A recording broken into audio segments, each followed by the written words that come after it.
നമസ്കാരം. ഈ ഉപതെരഞ്ഞെടുപ്പ് കേരളത്തിൽ നടക്കുമ്പോൾ തന്നെ അതിൻ്റെ ഇടയിലൂടെ ഏറ്റവും കൂടുതൽ ചർച്ചയായ മറ്റൊരു വിഷയമായിരുന്നു വഖഫുമായി ബന്ധപ്പെട്ട കാര്യങ്ങൾ. വലിയ ഒരു ആശങ്ക ഉണർത്തിക്കൊണ്ട് കേരളത്തിൽ ഒരുപാട് സ്ഥലങ്ങളിൽ ഒരുപാട് ജനങ്ങളുടെ അവരുടെ കിടപ്പാടം നഷ്ടപ്പെടുമോ എന്നുള്ള ഒരു ഭീതി പോലും ഉയർത്തുന്ന ഈ വഖഫ് ബോർഡിൻ്റെ പുതിയ തീരുമാനങ്ങൾ, പുതിയ നയങ്ങൾ ഇതൊക്കെ ഇപ്പോഴും ഒരു ആശങ്ക പടർത്തി തന്നെ നിലനിൽക്കുകയാണ്. ഈ ഉപതെരഞ്ഞെടുപ്പിൻ്റെ ആ ഒരു ചൂട് കഴിഞ്ഞതോടുകൂടി ഈ ഒരു വിഷയത്തിലുള്ള ചർച്ചകളും വീണ്ടും സജീവമാവുകയാണ്. ഈ ഒരു അവസരത്തിലാണ് നമ്മൾ ഈ ഒരു വിഷയം ചർച്ചയ്ക്കെടുക്കുന്നത്. ഒരുപക്ഷേ മലയാളത്തിൽ വഖഫ് ഈ പ്രശ്നങ്ങൾ മാത്രം ചർച്ച ചെയ്യാൻ വേണ്ടി ഒരു വാർത്താ ബുള്ളറ്റിൻ പോലും ആരംഭിച്ച മാധ്യമമാണ് തത്വമയി. പ്രേക്ഷകർ കാണുന്നുണ്ടാവും. കഴിഞ്ഞ 1-2 ആഴ്ചകളായി വഖഫിൻ്റെ പ്രത്യേക വാർത്താ ബുള്ളറ്റിനുകൾ പോലും നമ്മൾ എല്ലാ ദിവസവും ഉൾപ്പെടുത്താൻ ശ്രമിക്കാറുണ്ട്. കുമാറെ, ഈ പറഞ്ഞതുപോലെ വലിയ ഒരു ആശങ്ക, ഈ ആശങ്ക ആർക്കും ഇതുവരെയും ദൂരീകരിക്കാനാകുന്നില്ല എന്നുള്ളതാണ്. ഇതിന് മറുപടി പറയേണ്ട രാഷ്ട്രീയ പാർട്ടികളാകട്ടെ അങ്ങോട്ടും ഇങ്ങോട്ടും തത്തിക്കളിക്കുകയും ചെയ്യുന്നു. ഇതിൽ BJP മാത്രമാണ് നയം വ്യക്തമാക്കിയിട്ടുള്ളത്. ബാക്കി 2 മുന്നണികളും ഇതുവരെയും അവരുടെ ഒരു തുറന്ന അഭിപ്രായ പ്രകടനവുമായി മുന്നിട്ടിറങ്ങിയിട്ടില്ല എന്നുള്ളതാണ് സത്യാവസ്ഥ. മാത്രമല്ല, ഇപ്പോഴും ഈ വഖഫുമായി ബന്ധപ്പെട്ട ഒരുപാട് ആശങ്കകൾ ആളുകൾക്കിടയിൽ നിഴലിക്കുന്നുമുണ്ട്. ഈ മുനമ്പത്ത് തുടങ്ങിയതാണെങ്കിലും ഇപ്പോൾ മുനമ്പം വിട്ട് ഒട്ടേറെ സ്ഥലങ്ങളിൽ ഇത് സംബന്ധിച്ച ഒരു ആശങ്ക നിലനിൽക്കുകയാണ്. എന്താണ് യഥാർത്ഥത്തിൽ ഇപ്പോൾ ഈ വഖഫിൻ്റെ ഒരു അവസ്ഥ? വഖഫിൽ നമ്മളിപ്പോൾ സംസാരിച്ചു കൊണ്ടിരിക്കുന്ന സമയത്ത് വളരെ ആശ്വാസകരമായ ഒരു വാർത്ത വരുന്നുണ്ട്. ആ വാർത്ത മറ്റൊന്നുമല്ല, വഖഫ് നിയമ ഭേദഗതി ബില്ല് അത് ഈ വരാൻ പോകുന്ന ശീതകാല സമ്മേളനത്തിൽ തന്നെ പാസ്സാക്കും, അല്ലെങ്കിൽ അവതരിപ്പിക്കും എന്ന ഒരു വാർത്തയാണ് വരുന്നത്.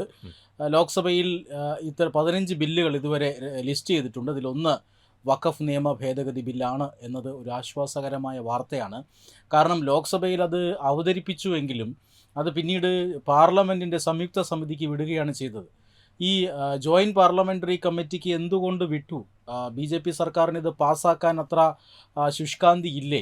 ഇങ്ങനെ നൂലാമാലകളിൽ കാലം നീട്ടിക്കൊണ്ടു പോകാനാണോ ആഗ്രഹിക്കുന്നത് എന്നൊക്കെയുള്ള ചോദ്യങ്ങൾ സമൂഹത്തിൽ ഉയർന്നിരുന്നതാണ്. പക്ഷേ അന്നും കേന്ദ്ര ആഭ്യന്തരമന്ത്രി അമിത്ഷാ പറഞ്ഞിരുന്ന ഒരു കാര്യമുണ്ടായിരുന്നു. JPCക്ക് വിട്ടു എന്നുള്ളത് ശരിയാണ്, പക്ഷേ അവിടുത്തെ നടപടിക്രമങ്ങൾ പൂർത്തിയാക്കി സമയബന്ധിതമായി തന്നെ പാർലമെൻറ്റിൽ ബില്ല് അവതരിപ്പിച്ച് പാസ്സാക്കും എന്നാണ് അദ്ദേഹം പറഞ്ഞത്. ഇപ്പോൾ മോദി സർക്കാർ വാക്കു പാലിച്ചിരിക്കുന്നു. വരുന്ന ശീതകാല സമ്മേളനത്തിൽ തന്നെ വഖഫ് നിയമ ഭേദഗതി പാസ്സാക്കാനുള്ള നടപടിക്രമങ്ങൾക്ക് സർക്കാർ തുടക്കമിടുകയാണ്. എന്തായാലും മുനമ്പത്തടക്കമുള്ള കേരളത്തിലെ വിവിധ പ്രദേശങ്ങളിൽ വഖഫ് ബോർഡ് അവകാശവാദം ഉന്നയിച്ചിട്ടുണ്ട്. പാവങ്ങളുടെ ഭൂമിയിന്മേൽ, അവരുടെ കിടപ്പാടത്തിന്മേൽ അവകാശവാദം ഉന്നയിച്ചിട്ടുണ്ട്. ആയിരക്കണക്കിന് ആളുകൾ മുനമ്പത്തുൾപ്പെടെ കുടിയിറക്കൽ ഭീഷണി നേരിടുന്ന ഒരു സമയത്ത് ഇത്തരത്തിൽ ആ കരിനിയമം ഭേദഗതി ചെയ്യാൻ പോകുന്നു എന്നുള്ളത് ആശ്വാസകരമായ കാര്യമാണ്. പക്ഷേ മുനമ്പത്ത് പ്രശ്നം ചർച്ച ചെയ്യാനായി നാളെയാണ് സംസ്ഥാന സർക്കാർ ഉന്നതതല യോഗം വിളിച്ചിരിക്കുന്നത്. സത്യത്തിൽ ആ ഉന്നതതല യോഗം മുനമ്പത്തെ സമരം വ്യാജമായി പരിഹരിച്ചുകൊണ്ട് തണുപ്പിക്കാനുള്ള ചില ശ്രമങ്ങളാണോ എന്ന് സംശയിക്കേണ്ടിയിരിക്കുന്നു. കാരണം ഈ മുനമ്പത്തെ പ്രശ്നം പരിഹരിക്കേണ്ടത് സത്യത്തിൽ ഒന്നുകിൽ വഖഫ് ബോർഡ് ഈ ക്ലെയിം പിൻവലിക്കണം. വഖഫ് ബോർഡും അതുപോലെ തന്നെ വഖഫ് സംരക്ഷണ സമിതിയൊക്കെ പറയുന്നുണ്ടല്ലോ, ഈ വഖഫിൻ്റെ ട്രൈബ്യൂണൽ ഈ മുനമ്പത്തെ ഭൂമി അത് അവരുടേതല്ല എന്ന് പ്രഖ്യാപിക്കണം. ഇല്ല എങ്കിൽ കേന്ദ്രം മുൻകാല പ്രാബല്യത്തോടു കൂടി നിയമം ഭേദഗതി ചെയ്യണം. എന്നാൽ മാത്രമേ മുനമ്പം വിഷയം പരിഹരിക്കപ്പെടുകയുള്ളൂ എന്നിരിക്കെ ഇപ്പോൾ ഞാൻ പരിഹരിച്ചു തരാം എന്ന് പറഞ്ഞ് പിണറായി വിജയനും സംഘവും നാളെ ഉന്നതതല യോഗം വിളിച്ചിട്ടുണ്ട്. ആ യോഗത്തിൽ എന്ത് മായാജാലമാണ് അവർ കാട്ടാൻ പോകുന്നത് എന്നറിയില്ല. ഒരുപക്ഷെ ജനങ്ങളുടെയും സമരക്കാരുടെയും കണ്ണിൽ പൊടിയിടാനുള്ള എന്തെങ്കിലുമൊക്കെ നടത്തിയിരിക്കാം. കാരണം ഈ കഴിഞ്ഞ 2 ദിവസം മുമ്പ് ഈ തമ്പാൻ തോമസ് എന്ന മുൻ MP, സോഷ്യലിസ്റ്റ് പാർട്ടിയുടെ ദേശീയ പ്രസിഡൻ്റാണ് അദ്ദേഹം തിരുവനന്തപുരത്ത് ഒരു വാർത്താ സമ്മേളനം നടത്തിയിരുന്നു. ആ വാർത്താ സമ്മേളനത്തിൽ അദ്ദേഹം പറഞ്ഞത് മുനമ്പത്തേത് വഖഫ് വിഷയമൊന്നുമല്ല, അത് ഭൂസമരമാണ്. 1960കളിൽ ഈ 1ാം ഘട്ട ഭൂസമരം നടന്നിരുന്നു. അന്ന് വിജയിക്കുകയും അന്ന് സമരം ചെയ്തവർക്കൊക്കെ ഈ ഭൂമിയിന്മേൽ ഉടമസ്ഥ അവകാശം പട്ടം താണുപിള്ള സർക്കാർ പതിച്ചു കൊടുക്കുകയും ഒക്കെ ചെയ്തിരുന്നു എന്നാണ്. പക്ഷേ അദ്ദേഹം പറയുന്നതിൽ തന്നെ ഇതിനുള്ള ഉത്തരമുണ്ട്. അതായത് അന്ന് ഉയർന്നതും വഖഫ് സമരം തന്നെയാണ്, വഖഫ് വിഷയം തന്നെയാണ്. കാരണം ഫറൂഖ് കോളേജിൻ്റെ പാട്ടക്കാരനുമാണ് അന്ന് അവകാശവാദം ഉന്നയിച്ചത്. പട്ടം താണുപിള്ള നിയമപരമായി തന്നെ ഈ ഉടമസ്ഥ അവകാശം അന്ന് സമരം ചെയ്തവർക്ക് നൽകി. പക്ഷേ അന്ന് സമരം ചെയ്തവരുടെ പിന്തുടർച്ചക്കാർ ഇന്ന് സമരരംഗത്തുണ്ട്. അന്ന് സമരം ചെയ്യുന്നവരുടെ കയ്യിൽ നിന്നും ഭൂമി ക്രയവിക്രയം ചെയ്ത് വാങ്ങിയവർ ഇന്ന് സമരരംഗത്തുണ്ട്. എന്ന് പറഞ്ഞാൽ അന്ന് വഖഫ് ഭൂമിയിൽ അവകാശവാദം ഉന്നയിക്കുകയും പിന്നീട് അത് സർക്കാർ രമ്യമായി പരിഹരിച്ചു എന്ന് വരുത്തി തീർക്കുകയും ചെയ്തുവെങ്കിലും, എല്ലാവരും അത് പരിഹരിക്കപ്പെട്ടു എന്ന് വിചാരിച്ചുവെങ്കിലും 10-30 വർഷങ്ങൾക്ക് ശേഷം വീണ്ടും ആ അവകാശവാദം വന്നു എന്നാണ് ഇപ്പോൾ തെളിയിക്കുന്നത്. ഇപ്പോൾ വഖഫ് സംരക്ഷണ സമിതി അതിന്മേൽ ക്ലെയിം ചെയ്തിരിക്കുകയാണ്. സംരക്ഷണ സമിതിയെ മുന്നിൽ നിർത്തിയിട്ടുണ്ടെങ്കിലും അതിൻ്റെ പിന്നിൽ ഫറൂഖ് കോളേജും സംസ്ഥാന വഖഫ് ബോർഡും മുസ്ലിം സംഘടനകളും ഒക്കെ തന്നെയാണ് എന്ന് എല്ലാവർക്കും വ്യക്തമാണ്, പകൽ പോലെ വ്യക്തമാണ്. അതുകൊണ്ട് തന്നെ ഇന്നിപ്പോൾ പിണറായി വിജയൻ നാളത്തെ യോഗത്തിൽ എന്ത് മായാജാലം ഉപയോഗിച്ച് ഒരു ഫോർമുല ഉണ്ടാക്കിയാലും അത് ശാശ്വതമല്ല. വർഷങ്ങൾക്ക് ശേഷം ഇനിയും ഈ നിയമം ഭേദഗതി ചെയ്തിട്ടില്ല എങ്കിൽ വഖഫ് ബോർഡിന് അത് ക്ലെയിം ചെയ്തെടുക്കാൻ സാധിക്കും. ചരിത്രം നമ്മളെ പഠിപ്പിക്കുന്നതും അതാണ്. ഇപ്പോൾ കഴിഞ്ഞ കുറേ ദിവസമായി ഇത് സംബന്ധിച്ച ഒരുപാട് ചർച്ചകൾ പല മാധ്യമങ്ങളിൽ നടക്കുന്നുണ്ട്. ഈ പറഞ്ഞതുപോലെ ഉപതെരഞ്ഞെടുപ്പ് ഇടയ്ക്ക് കടന്നു വന്നതോടുകൂടി ഇത് ഒരു പ്രൈം വിഷയം എന്നുള്ളത് അല്പം മാറ്റി നിർത്തപ്പെട്ടു. പക്ഷേ ഇന്നലത്തോടെ ഈ തെരഞ്ഞെടുപ്പ് കഴിഞ്ഞതോടെ ഇത് വീണ്ടും ഒരു പ്രൈം വിഷയമായി വരികയാണെങ്കിൽ ഈ ഇടതുമുന്നണിയും അതുപോലെ തന്നെ UDF-ഉം ഈ കാര്യത്തിൽ കൈക്കൊള്ളുന്ന ഒരു നടപടി എന്തായിരിക്കും? കാര്യം അവർ ഇതിൽ കൃത്യമായൊരു മറുപടി പറയാൻ ഇരു കൂട്ടർക്കും ഒരു വൈമനസ്യമുണ്ട്. അതെ, അതാണ് ഈ ഉപതെരഞ്ഞെടുപ്പ് വന്നത് ഒരു പരിധിവരെ ഈ സമരത്തിന് അനുഗ്രഹമായി എന്ന് വേണം പറയാൻ. കാരണം 10-20 ദിവസത്തോളം മുനമ്പത്തെ നിവാസികൾ റിലേ നിരാഹാര സത്യാഗ്രഹം അനുഷ്ഠിച്ചിട്ടും ഇവിടുത്തെ മുഖ്യധാരാ മാധ്യമങ്ങളോ രാഷ്ട്രീയ പാർട്ടികളോ അവിടെ തിരിഞ്ഞു നോക്കാൻ തയ്യാറായിരുന്നില്ല. തെരഞ്ഞെടുപ്പ് വരികയും തെരഞ്ഞെടുപ്പിൽ ഈ വിഷയം അത് അവർക്ക് ഹാനികരമായി ഭവിക്കുകയും ചെയ്യും എന്ന് മനസ്സിലാക്കിയതിനെ തുടർന്നാണ് ഇവർ ഈ വിഷയം ഏറ്റെടുക്കാൻ തയ്യാറായതും മാധ്യമങ്ങളടക്കം ക്യാമറ ആ ഭാഗത്തേക്ക് തിരിച്ചതും. അതുകൊണ്ട് തന്നെ മുനമ്പം വിഷയത്തിന് ഏറെ ചർച്ച ചെയ്യപ്പെട്ടു. പക്ഷേ ഇനിയിപ്പോൾ ഈ തെരഞ്ഞെടുപ്പ്, ഇപ്പോൾ ഈ ഉന്നതതല യോഗം വിളിച്ചത് തന്നെ തെരഞ്ഞെടുപ്പ് കഴിഞ്ഞിട്ടാണ്. അതായത് ഈ വഖഫ് ബോർഡ് തൽക്കാലം ഈ ആളുകളുടെ ഭൂമിയിലുള്ള അവകാശവാദം അല്ലെങ്കിൽ ഒഴിഞ്ഞു എന്ന് പറയും. അതിനുശേഷം സർക്കാരിൻ്റെ കയ്യിൽ നിന്നും 400 ഏക്കർ ഭൂമി അത് സർക്കാർ മറ്റ് എവിടെയോ ഈ വഖഫിന് അനുവദിക്കാൻ പോകുന്നു, ഫറൂഖ് കോളേജിന് അനുവദിക്കാൻ പോകുന്നു. അങ്ങനെ ഒരു ഫോർമുല ഉണ്ടാക്കാൻ പോകുന്നു എന്നാണ് കേൾക്കുന്നത്. അങ്ങനെ ഒരു ഫോർമുല ഉണ്ടാക്കിയാലും 400 ഏക്കർ വഖഫ് ബോർഡിന് പോകും. അതല്ലാതെ വീണ്ടും ഒരു 10-30 വർഷം കഴിയുമ്പോൾ വീണ്ടും ഈ ഭൂമി അന്നത്തെ വഖഫ് ബോർഡിന് ക്ലെയിം ചെയ്യില്ല എന്ന് പറയാൻ നമുക്ക് കഴിയില്ല. അത്തരം ഒരു നിയമനിർമ്മാണമാണ് ഇവിടെ കഴിഞ്ഞ 5-6 പതിറ്റാണ്ട് കാലം കൊണ്ട് ഈ മഹാരാജ്യത്ത് നിയമമുണ്ടാക്കി വച്ചിരിക്കുന്നത്. കോൺഗ്രസ് സർക്കാരുകൾ 1954-ലും 95-ലും 2013-ലുമൊക്കെ ഭേദഗതി വരുത്തിക്കൊണ്ട് വളരെ രഹസ്യമായി ശരീഅത്ത് നിയമം ഭരണഘടനയിൽ എഴുതി വച്ചിരിക്കുകയാണ്. ഇത് ഭരണഘടനാ വിരുദ്ധമാണ്. സുപ്രീം കോടതിക്ക് പോലും ഇല്ലാത്ത ഒരു അധികാരം വഖഫിൻ്റെ ട്രൈബ്യൂണലിന് എങ്ങനെ കിട്ടിയെന്നത് പുരോഗമന സമൂഹം ചോദ്യം ചെയ്യുകയാണ്. സമൂഹത്തിൻ്റെ ആവശ്യമനുസരിച്ചിട്ടാണ് കേന്ദ്ര സർക്കാർ ആ നിയമം ഭേദഗതി ചെയ്യാൻ പോകുന്നത്. ആ ഭേദഗതിയാണ് ശാശ്വതമായ പരിഹാരം. മുനമ്പത്തെ ആളുകൾക്ക് അല്ലെങ്കിൽ മുനമ്പത്തെ കുടിയൊഴിപ്പിക്കൽ ഭീഷണി നേരിടുന്ന ആൾക്കാർക്ക് ഈ നിയമത്തിന് മുൻകാല പ്രാബല്യം കൂടി വന്നാൽ മാത്രമേ അവർക്ക് ശാശ്വതമായ പരിഹാരം ഉണ്ടാവുകയുള്ളൂ. അങ്ങനെ കേന്ദ്ര നിയമത്തിന് മുൻകാല പ്രാബല്യം അടക്കം നേടിയെടുക്കുന്നതിനാവശ്യമായ കരുക്കളാണ് ഈ പറയുന്ന ഭരണപക്ഷവും പ്രതിപക്ഷവും നടത്തേണ്ടത്.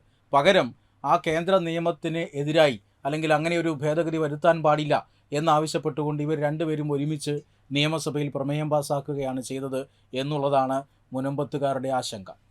ഈ മുനമ്പത്തിന് പിന്നാലെ കേരളത്തിലെ മറ്റ് ഒരുപാട് സ്ഥലങ്ങൾ കൂടി ഇത്തരത്തിൽ വഖഫിൻ്റെ അധീനതയിലാകുന്ന ഒരു ഭീഷണി ഇപ്പോൾ നിലനിൽക്കുന്നുണ്ട്. പ്രത്യേകിച്ചും ഈ ഉപതെരഞ്ഞെടുപ്പ് നടന്ന പാലക്കാട്ടെ കൽപ്പാത്തി അല്ലേ, അതെ, അതുപോലെ തന്നെ ചാവക്കാട്, അങ്ങനെ ഒരുപാട് പ്രദേശങ്ങൾ ഇതിനെ നിയമം മൂലം ഒരു യുദ്ധത്തിലേക്ക് പോവുകയാണെങ്കിൽ ഏത് രീതിയിലായിരിക്കും ഇപ്പോൾ തദ്ദേശവാസികൾക്ക് ഇത് നേരിടാനാകുക? അല്ല, നിലവിലുള്ള നിയമം അനുസരിച്ച് തദ്ദേശവാസികൾക്ക് ഒരേ ഒരു വഴിയേ ഉള്ളൂ, ആ ഭൂമിയിൽ നിന്ന് ഇറങ്ങിക്കൊടുക്കുക. അവർ പൊന്നിൻ വില കൊടുത്ത് വാങ്ങിയതോ അവരുടെ ജീവിത സമ്പാദ്യം മുഴുവൻ ഉപയോഗിച്ച് നിർമ്മിച്ചതോ ആയ വീടുകളും പറമ്പുകളും ഉപേക്ഷിച്ച് അവർക്ക് പോകേണ്ടി വരും. അതാണ് നിലവിലുള്ള നിയമം. ആ നിയമമാണ് പൊളിച്ചെഴുതണം.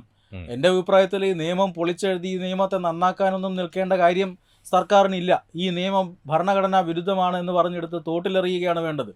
വഖഫ് നടത്തുകയോ വഖഫ് നടത്താതിരിക്കുകയോ വഖഫ് ഭൂമി സംരക്ഷിക്കുകയോ സംരക്ഷിക്കപ്പെടാതിരിക്കുകയോ ചെയ്തു കൊള്ളട്ടെ. പക്ഷേ ഇതിനെ സർക്കാരിൻ്റെ ഒരു നിയമപ്രാബല്യം കൊടുത്തുകൊണ്ട് അതിന് ഒരു ജുഡീഷ്യറി പവറൊക്കെ കൊടുത്തുകൊണ്ട് ആരുടെ ഭൂമിയും തട്ടിയെടുക്കാനുള്ള ഒരു അധികാരമൊക്കെ നൽകിയത് അത് ഒരു മതേതര ജനാധിപത്യത്തിന് വേണ്ടി ഇപ്പോൾ അലമുറയിടുന്നവർ, ഭരണഘടന പൊക്കിപ്പിടിച്ച് നടക്കുന്നവർ അവരാണ് മുൻകാലങ്ങളിൽ ചെയ്തത് എന്നോർക്കുമ്പോൾ ഇന്ത്യ ഇപ്പോൾ ഞെട്ടലോടുകൂടി ആ കാര്യങ്ങൾ ഓർമ്മിക്കുകയാണ്. അതാണ് ഈ വരുന്ന തെരഞ്ഞെടുപ്പുകളിലൊക്കെ കണ്ടത്. അവർ പറഞ്ഞത് ലോക്സഭാ തെരഞ്ഞെടുപ്പിൽ ഒരു വിഭാഗം ജനങ്ങൾ വിശ്വസിച്ചു, പക്ഷേ അത് പച്ചക്കള്ളമായിരുന്നു എന്ന് തുറന്നു കാട്ടാൻ അവരുടെ പ്രവർത്തനങ്ങൾ തന്നെ സാധിച്ചു. അതിൻ്റെ ഭാഗമായിട്ടാണ് ജമ്മു കാശ്മീരിലും ഹരിയാനയിലുമൊക്കെ BJP വിഭാഗത്തിന് ഇത്രമാത്രം സ്വീകാര്യത ലഭിച്ചത് എന്ന് മാത്രമല്ല, ഇന്നിപ്പോൾ കഴിഞ്ഞ ദിവസം എക്സിറ്റ് പോൾ ഫലമനുസരിച്ചാണെങ്കിൽ ജാർഖണ്ഡും മഹാരാഷ്ട്രയും BJP തന്നെ ഭരണത്തിൽ വരുമെന്നും പറയുന്നുണ്ട്. ഇതെല്ലാം സംഭവിക്കുന്നത് ജനങ്ങൾക്ക് ഇക്കാര്യങ്ങൾ ബോധ്യപ്പെട്ടതുകൊണ്ടാണ്. JPCയിൽ വച്ച് ഇത് ചർച്ച ചെയ്തതോടുകൂടി രാജ്യമെമ്പാടും ഈ കരിനിയമം ചർച്ച ചെയ്യുകയായിരുന്നു. അല്ല എങ്കിൽ ഈ പറയുന്ന ഈ പൗരത്വ നിയമ ഭേദഗതിയൊക്കെ പോലെ ഇപ്പോൾ ഇത്തരത്തിൽ സമരം ഇരിക്കുന്നവരെല്ലാം ഈ നിയമനിർമ്മാണത്തിനെതിരെ സമരം ഇരിക്കുമായിരുന്നു. പക്ഷേ അങ്ങനെയല്ല. ഓരോ മുക്കും മുനമ്പും ഇപ്പോൾ വഖഫ് നിയമം എന്താണ്, വഖഫ് നിയമത്തെക്കുറിച്ചുള്ള ഭീതി, ഈ വഖഫ് നിയമം കരിനിയമമാകുന്നത് എങ്ങനെ എന്നൊക്കെ സാധാരണ ജനങ്ങൾക്ക് വരെ അറിയാം. അതാണ് കേന്ദ്ര സർക്കാർ ഉദ്ദേശിച്ചത്. ഒരുപക്ഷെ അതുകൊണ്ടായിരിക്കാം JPCയിലേക്ക് വിട്ടത്. നേരെ പോയി അത് പാസ്സാക്കി എടുക്കാതെ അത് നേരെ JPCയിലേക്ക് വിടുകയും ഈ സമൂഹത്തിലൊരു ചർച്ചയാക്കുകയും ഒക്കെ ചെയ്തത്. അതുകൊണ്ട് തന്നെ നിയമം മാറുക എന്നുള്ളത് രാജ്യത്തെ സംബന്ധിച്ചിടത്തോളം ആശ്വാസകരമാണ്. ഈ പറയുന്ന പോലെ ചാവക്കാട്ടെയും മുനമ്പത്തുകാരുടെയും ഒക്കെ പ്രശ്നങ്ങൾ പരിഹരിക്കപ്പെടണമെങ്കിൽ തീർച്ചയായും അതിന് മുൻകാല പ്രാബല്യം വരണം. രാജ്യമെമ്പാടും ഇത്തരത്തിലുള്ള ക്ലെയിമുകൾ നിലനിൽക്കുന്ന സ്ഥിതിക്ക് മുൻകാല പ്രാബല്യം ഉണ്ടാകുമെന്ന് തന്നെയാണ് പ്രതീക്ഷിക്കപ്പെടുന്നത്. ഏതായാലും ചരിത്രത്തിലും നമ്മൾ ഇത്തരത്തിലുള്ള ചില അധിനിവേശങ്ങൾ കണ്ടിട്ടുണ്ട് ഇല്ലേ? സാമ്രാജ്യത്വ രാജ്യങ്ങൾ, മറ്റ് ചെറിയ രാജ്യങ്ങളുടെ മേലുള്ള ഒരു അധിനിവേശം. അതുപോലെ തന്നെയാണ് ഇത് നിയമം മൂലം, അതായത് ഒരു കാലത്തുണ്ടായിരുന്ന ഒരു നിയമത്തെ വളച്ചൊടിച്ച് ഒരു കരിനിയമമാക്കിക്കൊണ്ട് സാധാരണക്കാരുടെ മേൽ ഉള്ള ഒരു അധിനിവേശം. അതിന് തടയിടാൻ കേന്ദ്ര സർക്കാരിനാകുമോ എന്നുള്ളതാണ് ഇനിയുള്ള ഒരു ചോദ്യചിഹ്നം.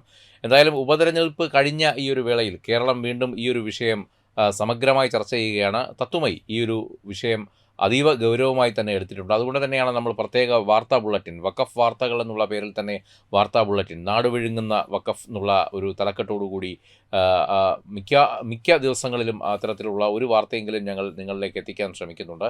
എന്തായാലും വരും ദിവസങ്ങളിൽ ഇതിൻ്റെ ചർച്ചകൾ കൊഴുക്കുമ്പോൾ നമ്മളും ഒപ്പം ഉണ്ടാവുമെന്ന് അറിയിക്കുന്നു. നമസ്കാരം. Powered by Jyothis, realising your dream home. Our ongoing luxury apartments projects are Crown near Karivattam, The Square near UST Global, White Manor near Aattugal Ambalathara, and Evergreens Luxury Villas near Tirumala. Call 90482 55599. Jyotis Building Promoters Private Limited, Thiruvananthapuram. Balaramapuram Sulthana ജുവല്ലറിയുടെ Onam offer. ഏതൊരു പർച്ചേസിനും ഓണപ്പുടവ സമ്മാനം, ഒപ്പം ഓണക്കിറ്റുകളും. 10 പവന് മുകളിലുള്ള വിവാഹ പർച്ചേസുകൾക്ക് പവന് 5000 രൂപയുടെ കിഴിവും, അതിന് താഴെയുള്ള വിവാഹ പർച്ചേസുകൾക്ക് 3000 രൂപയുടെ കിഴിവും, ഒപ്പം സ്വർണ്ണ നാണയങ്ങളും ഗൃഹോപകരണങ്ങളും സമ്മാനം. പഴയ 916 സ്വർണ്ണാഭരണങ്ങൾ മാറ്റി വാങ്ങുമ്പോൾ വിലയിലോ തൂക്കത്തിലോ വ്യത്യാസം വരാതെ പുതിയ ഡിസൈനിലുള്ള 916 HUID സ്വർണ്ണാഭരണങ്ങൾ മാറ്റി വാങ്ങാൻ സുവർണാവസരം. ഈ ഓണത്തിന് പതിവിലും വ്യത്യസ്തമായി അതിശയിപ്പിക്കുന്ന ഓഫറുകളും ഓണ സമ്മാനങ്ങളുമായി Sulthana jewellery, main road, Balaramapuram.